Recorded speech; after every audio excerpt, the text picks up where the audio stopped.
Here's the thing I've learned about BPD. Why have my nails done like that? What did I just say? The thing I learned about BPD. It's not very flattering. Neither is that. Who cares? Blow it away. Is that something like obviously has to happen. Well, like not even necessarily though, because like anyways, there are complexities to obviously there is complexities, it's a complex disorder, but like what I mean is like social media has ruined our idea of like trauma and disorders, because like I remember like thinking when I first ever found out like BPD was a thing, because like you don't just know that piece of information, you obviously learn it from somewhere, and thinking like, nah, that ain't me, bro. I'm just autistic and ADHD, and I was just like thinking like, nah, like that ain't me. And then I go to a psychiatrist appointment, like my first like CMHT appointment, which is like the 18 plus cams, you know.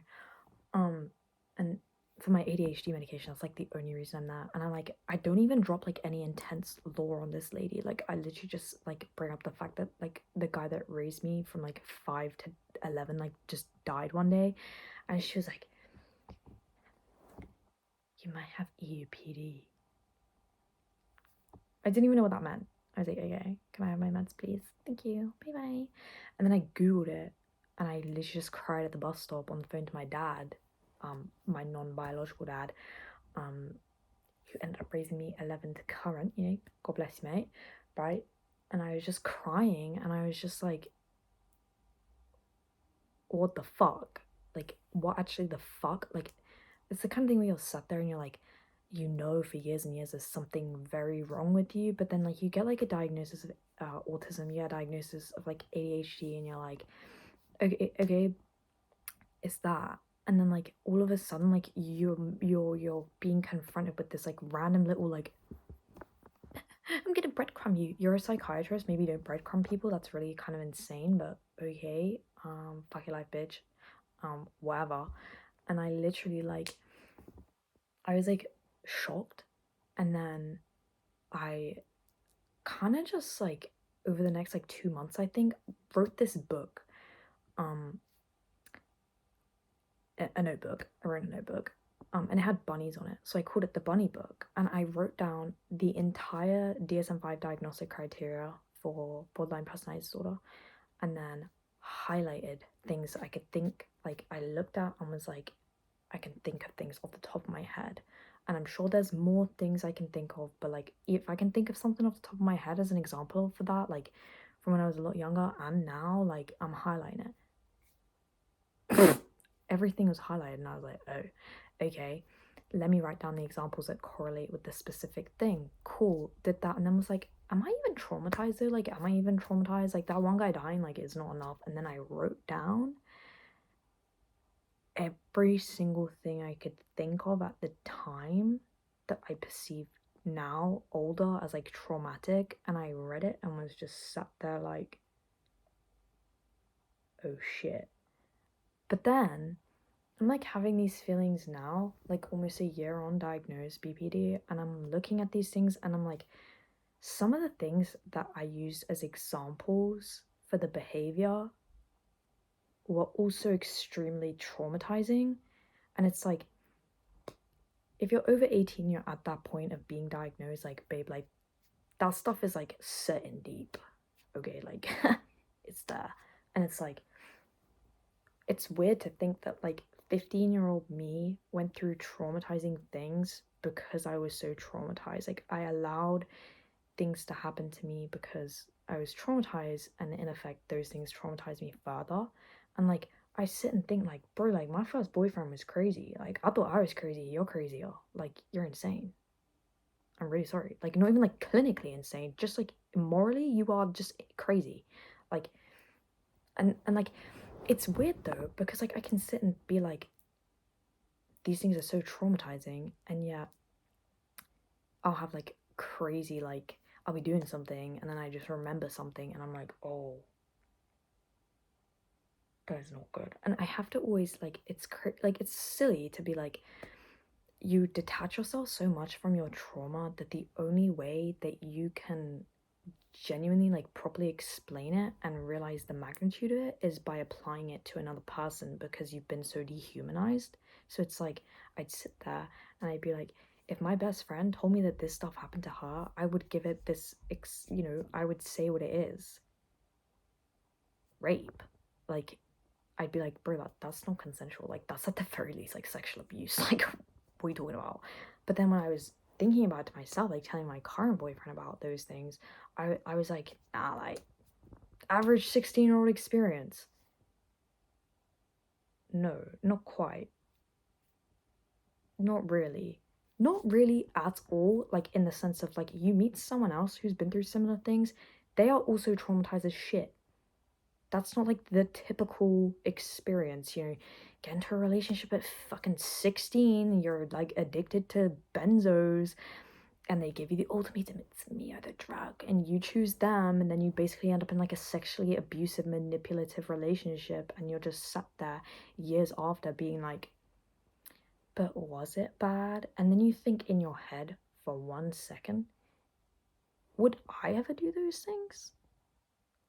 No, no, not quite. Like, would I get my boyfriend blackout drunk and then have sex with him, basically sober?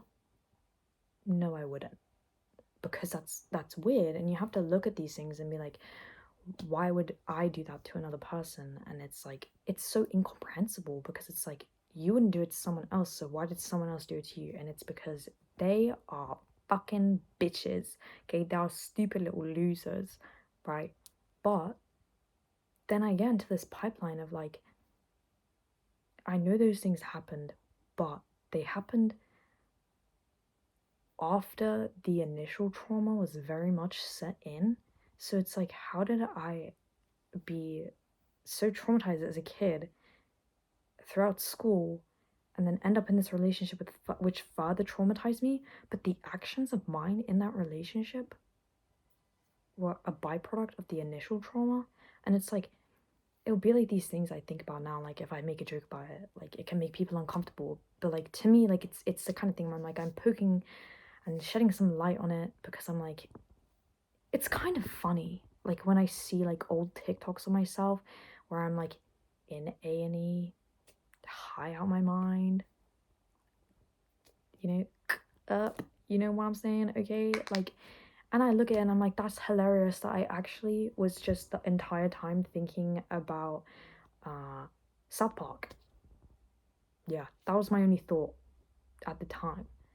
And now I look back and I remember specific things that triggered me at that point in time, and I don't have a lot of memory of those times because I was on a memory altering drug, so like I don't really remember. But the things I do remember, I sit and I think like, why did I do that? Like, why did I do that? But also like, why did you do that? And like, if that happened now, oh my god, I would probably end up doing the exact same thing, like, but I'd be more self-aware about it, you know and it would be like the boyfriend, like the ex-boyfriend now, like the first boyfriend, right? Oh my god, you're gonna go hang out with your girl best friend who is obviously in love with you, and like you're gonna ignore me for 18 hours, like blah blah blah, because some other guy liked me and I didn't even like him like at all ever. You're gonna ignore me and then tell me like I'm not shit and like I'm this, I'm that, and this and that, and then I end up in like hospital for like superficial things, but like I'm out my mind. So it's like, would I do that now? No, because my boyfriend wouldn't do that. There is no girl best friend. It's me. I'm the girl best friend. Two in one. Okay, I'm like dry shampoo, not dry shampoo. Head and Shoulders. I don't know what those two-in-one things are called. Okay, I don't know, but it's like, it's interesting to see like how when you're traumatized, it leads to even more traumatizing events because you are so like unaware. But then like they can't diagnose you like under 18. They can, just like extreme cases only, like, you know, and I wasn't like an extreme case because like I wasn't like trying to myself off. Do you know what I mean? Like I wasn't trying to do anything like that. But it was like I saw this quote that was like your sadness, like when I'm sad, it's like I've never felt happiness. And when I'm happy, I've never felt sadness. I'm like all in one. Like I experience life in such extremes that make me sometimes when I'm happy, I look at that and I'm like, oh, you know, I have the like most human experience ever. And then sometimes when I'm sad though, I'm like, I want to be encapsulated in ice forever. You know, take me to Walt Disney, put me in there too. I don't want to deal with this anymore. And it's just like insane that now I can look back and be like, that poor girl. And like I look back at like how I used to be, and like I thank God kind of that my Snapchat account from that time period is deleted. It got permanently banned for like a joke me and my friend made. And I never got any of those memories back, which was like 4 years, like 3 or 4 years worth of memories. But like those were like the worst years of my life. And like it's crazy to think that the trauma I experienced when I was young wasn't even the worst of it. Like, and it wasn't. And there are like things that I did that I think about in that time period where I'm like, that was bad. Like, I was a bad person. And then I think I did some bad things, but I was not bad. Like, I was not a bad person. They tell you, like, in addiction, like rehabs and stuff, they'll be like, it wasn't you, it's the addiction. And it's like, nah, like, for me, the way I see it is like, it's like the deepest, like, most primal part of who I was at the time. Like, now I would never do those things. Like, I did things that, like, 3 people know about and no one else, and that's it. Like I will not tell my family about them, like ever.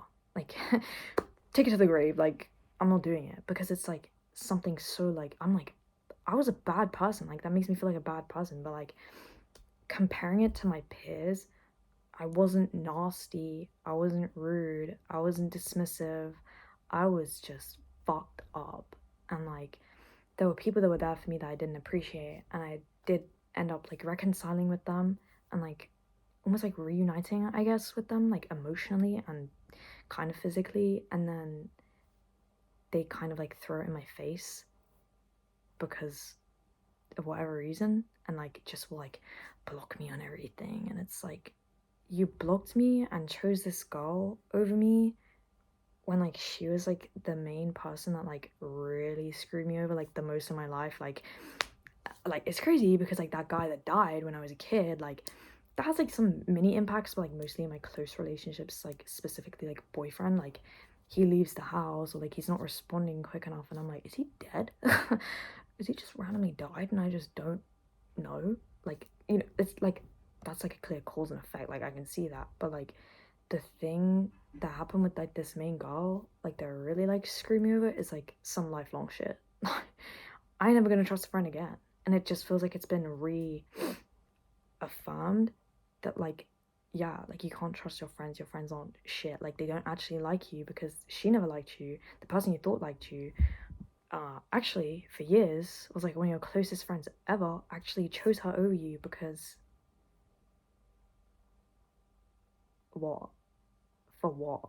Like actually for what? Like she did horrible things to you as well, like granted, like nothing anywhere near as bad, but it's like, really? And then you see people like idolizing these people, and you're like, even if you tell these people like this is what happened with me and her, and like it deeply affected me, and she is a bad person, like it's beyond like anything else, you are a bad, like she's a bad person, like they'll still be like, you need to give her a chance, she's going through some things.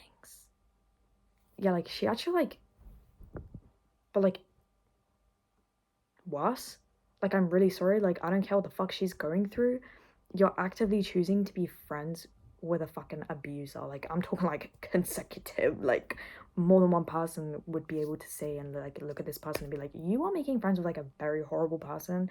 And like as much as they can be like, they've changed, they have never even confronted the acts that they did previously to even grow from that in the first place. Like, oh my god, like, what the fuck? And it's like, it's crazy that the things that happened to me in that time period are the things that are affecting me more. The things that I somewhat enabled to happen affect me more now than the initial traumas. But the initial traumas like set in stone these things. But then it's like you sit and you think and you're like, I wish I could just be normal. But for me, like, this is normal. Like, this has always been my normal. I'm autistic as shit as well. So like I've always had black and white thinking, extreme and literal thinking. It just felt like it got amplified to this extreme that becomes even more detrimental, especially to the people around me.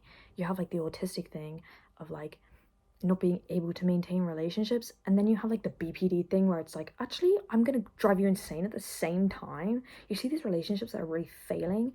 Actually, ride or die. You're gonna choose death.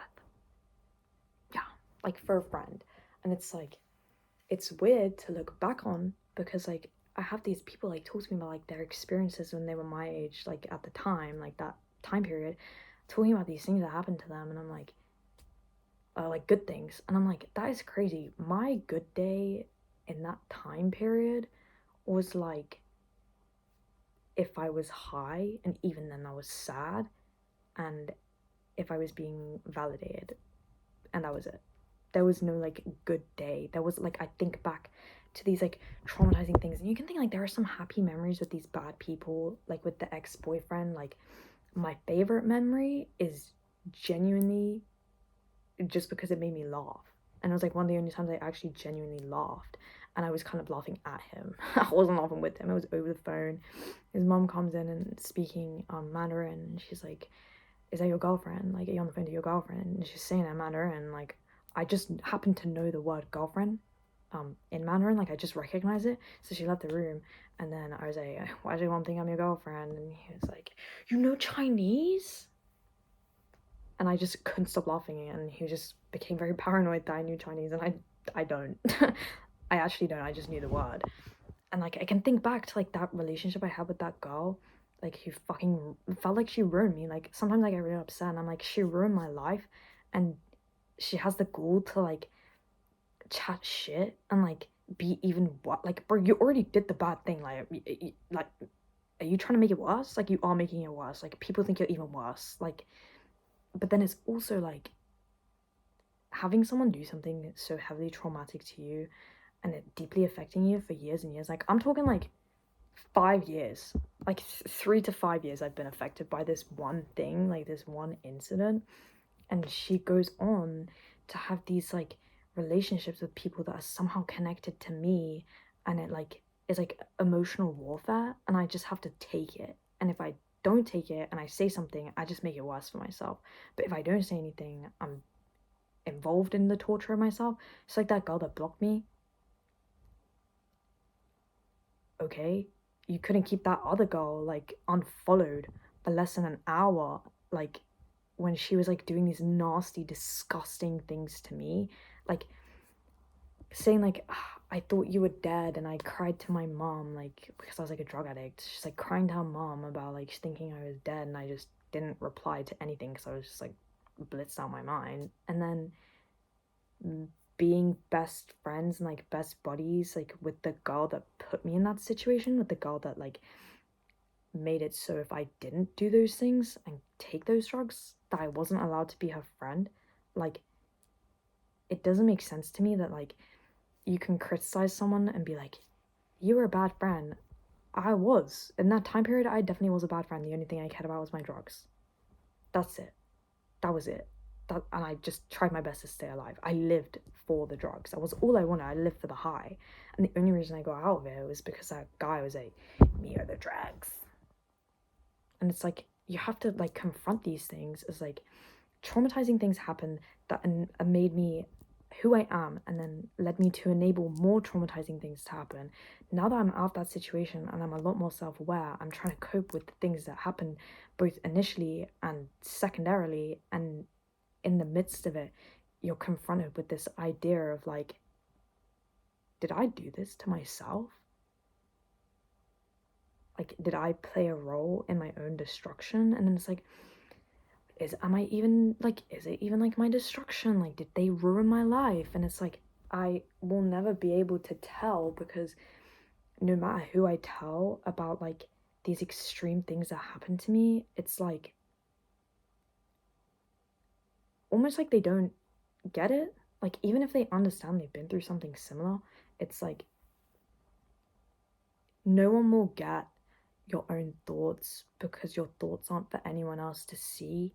And to try and explain something inexplicable is torturing your soul's authentic language. Like, it's insulting to your own being to try and make yourself palatable for other people, especially in the sense of trying to make them understand your trauma. Because I remember my friend told me this one time, and it like fucking hit me like a bitch in the face. And it was like, no one cares about your problems like you care about your problems. No one cares. No one will ever care. The only person who's going to care about your problems the way you care about your problems is you. No one else is ever going to get that. And no one ever will. And that's a fact you have to live with. Like, and I just remember sitting there being like, yeah, yeah. Still upsetting though. Like, and it's crazy. It's crazy because like I could meet like different people, and I could tell them the things that happened between me and like specific other people in that time period. And some of them will be like, you need to give them a chance. And the other people are like, I would punch them in the face if I saw them walking in the street. And I just have to think like, would I want to punch them in the face if I was walking in the street? Like emotionally, metaphorically, and not literally, because like, oh my god, I would never, because well, to be fair, like I hit my hand on a fucking bed frame and I sprained my hand. So it definitely would not be like very like not happening. But like, would I wish ill on that person? No, I don't. Like, it's the kind of thing where it's like, I hope they get what's coming, but I'm not gonna get in the way of that. Like, I'm not. Like, there's that stupid TikTok trend that's like, I didn't call the mom and like their friend passed away like by suicide. And then there's the people that like, I did call. I'm so glad I called. They don't talk to me anymore, but I'm glad I called. And I think about how even with all the stuff that happened in that time period, that when I suspected something, when we were on better terms after years, that I was at her house at 6 in the morning, making sure that she was okay, because I didn't have her family's number. I had nothing. I thought something happened to her, so I turned up at her house, like walked to her house like 6 in the morning, turned up, and she still did not care for me in any way, shape, or form. And it's like, it's also strange dealing with that, where it's like, oh my god, like BPD, like heavily surrounded by childhood trauma. It's not explicit, like it's not explicitly sexual trauma. You don't have to be sexually abused to have BPD. It's not like, but a lot of people who have BPD were sexually abused, you know what I mean? But like, having someone die at a young age, having like your biological father like basically sell you off to another man and then be like, I hate you, I never wanted you. Having like your siblings' dad say to you like, I wish you were never born, and I actually used to wish you were dead when you were a baby, and I used to want to drop you when I was holding you. And it's like, oh, okay, that's a lot of like abandonment things that are happening, like one after the other after the other after the other. And then like experiencing this like thing of like, you were only with me, like my friend or like my partner, because you didn't want to be alone. But in that aloneness, you abandoned me? Like, what?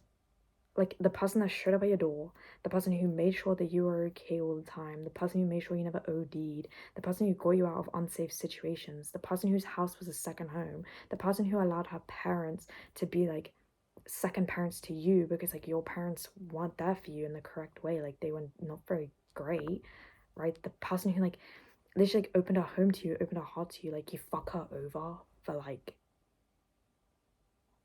for what? A brownie point with some random bitch online? Like, that's crazy. That's crazy to think about. But it's even crazier to see the people who hurt you in yourself.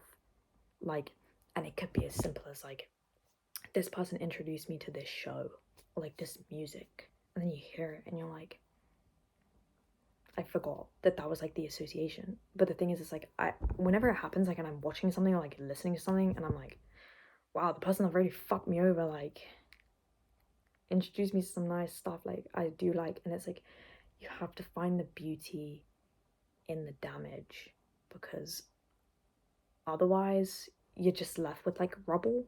Like, you have to put yourself back together. No one's gonna put you back together. No one's gonna care like you do. The only person that can care for you, like, unconditionally is you. Like, who's gonna love you unconditionally? Maybe a dad, maybe a mom, maybe your family. Like, maybe not though. Like, some people don't have that love in their life. You have to have it for yourself. Like, and I also hate the saying of like, how are you gonna love someone else if you don't even love yourself? Have you been to a psych ward? Have you been? Quite a lot of those people could tell you the answer. It is possible. Do I think that you can love someone to the utmost, like, intensity, like, properly, and like really nourish that relationship if you don't love yourself? No. But can you still love someone if you don't love yourself? Absolutely. Pretty easily as well, I would say. But like, it's just crazy. It's just crazy. All I'm trying to say is like, sorry. All I'm trying to say is like, forgiveness is like desiring closure to such an extremity that you put yourself back on the line and like really put yourself in that place again is not worth it. The actions are the closure. You don't need to know why the person did it. You don't need to know how they felt about when they did it. You need to know what they were going through when they did it. Fact is, they fucked you over. It upset you enough and hurt you enough that you are deeply, deeply affected by it as a person. The only thing you can do with that damage is make something better out of it. And fucking piss them by bog off, babe. Like, and like, if you see people in your life who are being like that as well, spare yourself the trouble. Like, there's no point in being like, oh my god, like, no, like, this person reminds me of this person and these people are really bad. Bye. Simple as. Like, I think about like the fact that I don't really have many friends now, like, at all. Like, if I could list like my closest friends, is probably about 3. One of them's my boyfriend, you know, like, and it's the kind of thing that's like, as close as they are, I'll always have that craving for like more people and more people for me to love and to love me, because that makes me feel like I can be loved. And it's like, the only person that's gonna prove to me that I can be loved is me if I love myself. You know what I mean? I don't need these people to tell me that they love me, like anything like that. Like, it's okay. My belly made a noise then. But like, I don't even know why I'm recording a video. I don't even know what's gonna happen to this video. But like, it's just interesting to see how things that happen to you when you're young enable worse things to happen to you as you grow. And the only way to stop that cycle is to stop yourself in your own tracks and just like look left, look right, and just see what's inside. You know what I mean? Like, I feel like Dr. Seuss. Like, you just have to think, like, is this really it? Is this like the most content I can be? Like, yeah, like, actually, I love having really bad friends who chat shit about me and like just absolutely drive me insane and try and drug me all the time and like do these nasty, horrible things and just degrade me all the time. Like, I'm really sorry, but like, I'm like, this is not like S&M.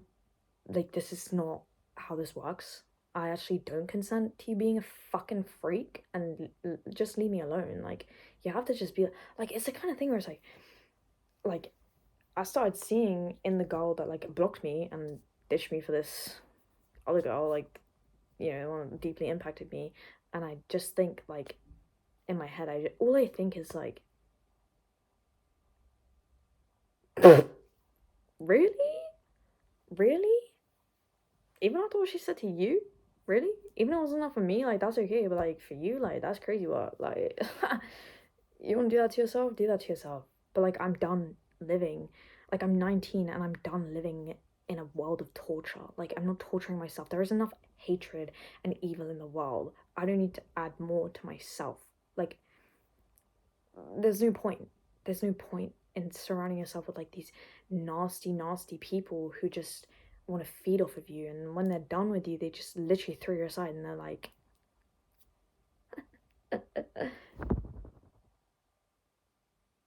like, get a grip. Should I show you each other what you say about each other? Should we play a bit tic-tac-toe and, like, switch messages? Like, who wants to see that? I would. But, like, it's the kind of thing where it's like, you have to get beyond your pettiness. And I'm saying this to myself.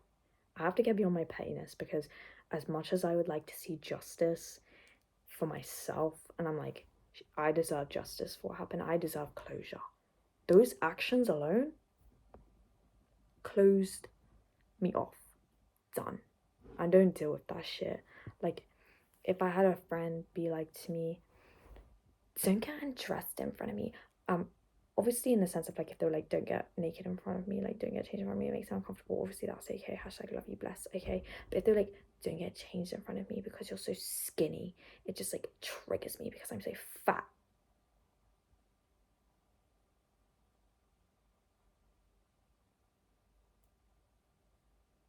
That sounds like a you problem. Like I'm really sorry. Like I'm not underweight.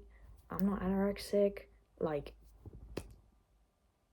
you were like body checking me, bro. Like what are you even talking about? Like I had friends like when I moved to school who'd be like, we're not, like, check my thigh and they'd be like, we're not eating today.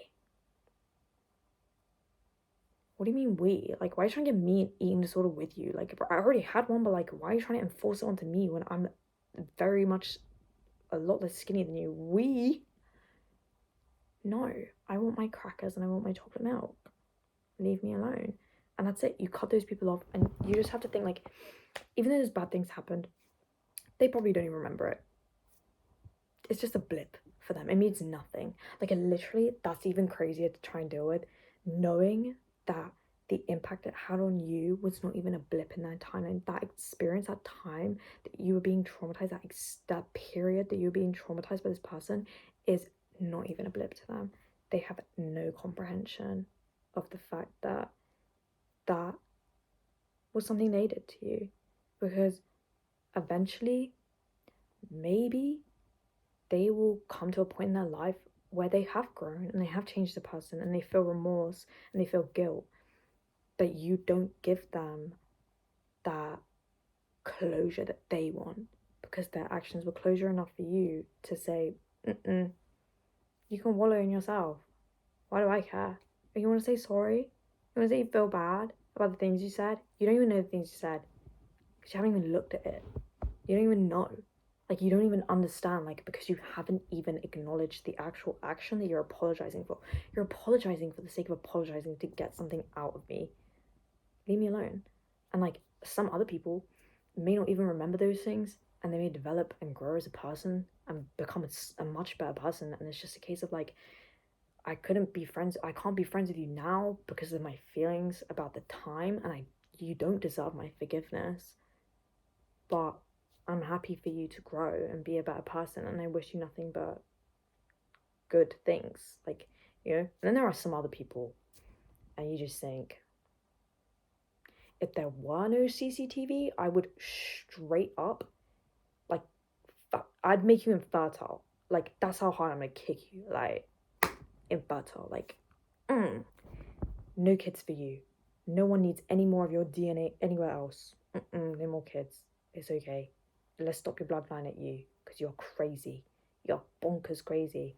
Like the ex-boyfriend, bro, I think about it all the time and it sounds really weird to be like, I think about my ex-boyfriend all the time. No, but like I sit there at night and I'm like, what would I do if I like saw him in my ends? Like, what would I do?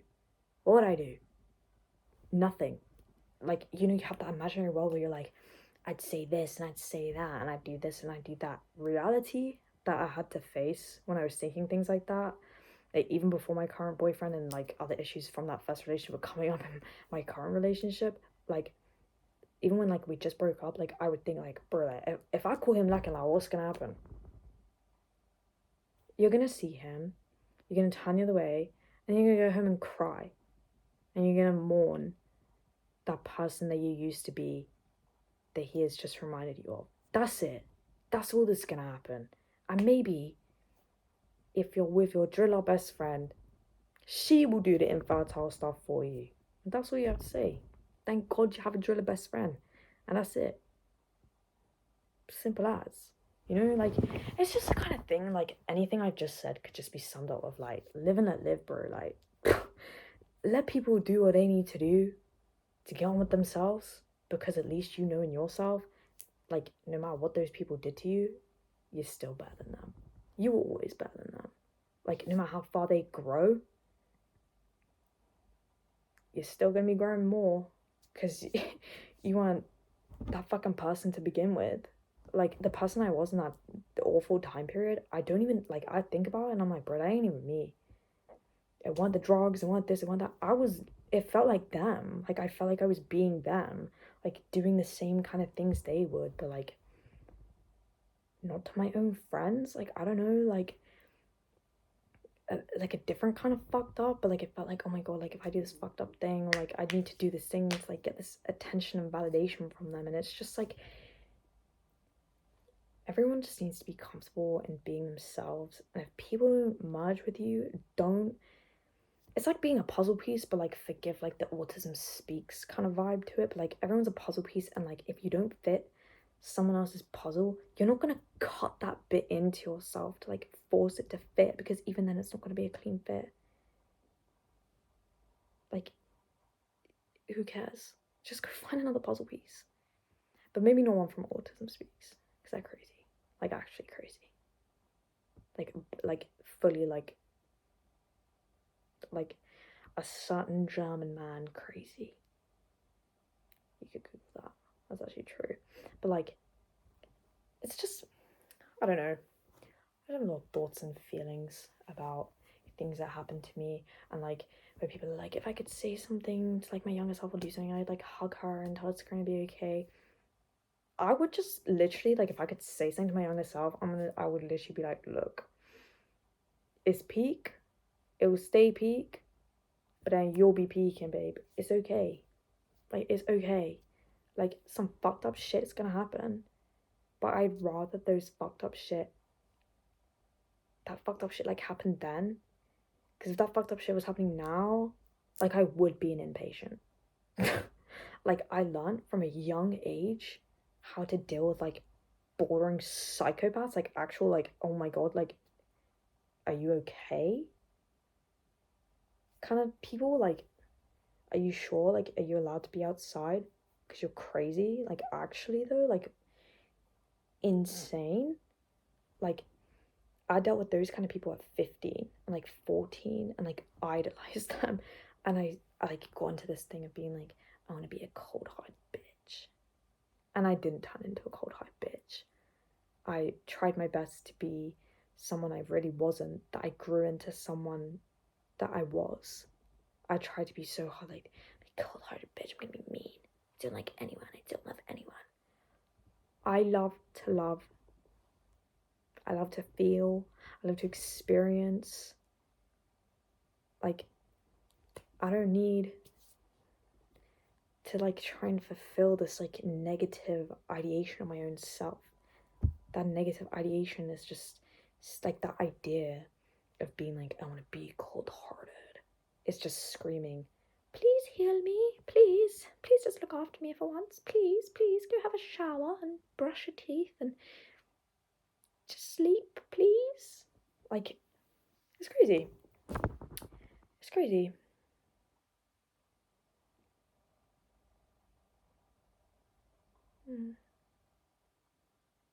It's okay. Because you live and you learn.